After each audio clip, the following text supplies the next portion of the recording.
раиси маҷлиси намояндагон Маҷлиси Олии Ҷумҳурии Тоҷикистон муҳтарам Раисат вакилони арҷманд лоиҳаи Қонуни Ҷумҳурии Тоҷикистон оид ба ворид намудани тағйири иловаҳо ба Қонуни Ҷумҳурии Тоҷикистон дар бораи реклама бо мақсади бартараф намудани ихтилофот байни меъёрҳо, пешбинӣ намудани мафҳумҳо, ҷиҳати равшан ва возеҳ гардондани меъёрҳо ва калимаҳои маҳдуд аз ҷумла воқеаҳои ҷорӣ дар матни қонуни амалкунанда аз ҷониби хадамоти зиддинҳисорӣ назди ҳукумати Ҷумҳурии Тоҷикистон таҳия гардидааст.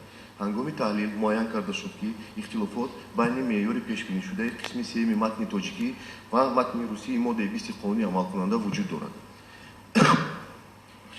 дар қисми сеюми моддаи 20 матни тоҷикӣ омадааст, ки сарпарастӣ ба барномаҳои ахбор ва воқеаҳои ҷорӣ манъ аст.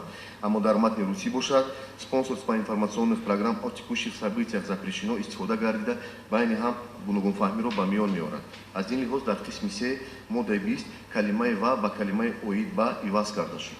инчунин ҷиҳати равшану возеҳ гардонидани баъзе меъёрҳо ва калимаҳои маҳдуд дар мафҳумҳои асосии қонуни амалкунанда дар моддаи 2 сархати нав оид ба мафҳуми воқеаҳои ҷорӣ илова карда шуд, ки мин баъд ба рушди фаъолияти рекламӣ ва татбиқи босамари Қонуни Ҷумҳурии Тоҷикистон дар бораи реклама мусоидат хоҳад кард.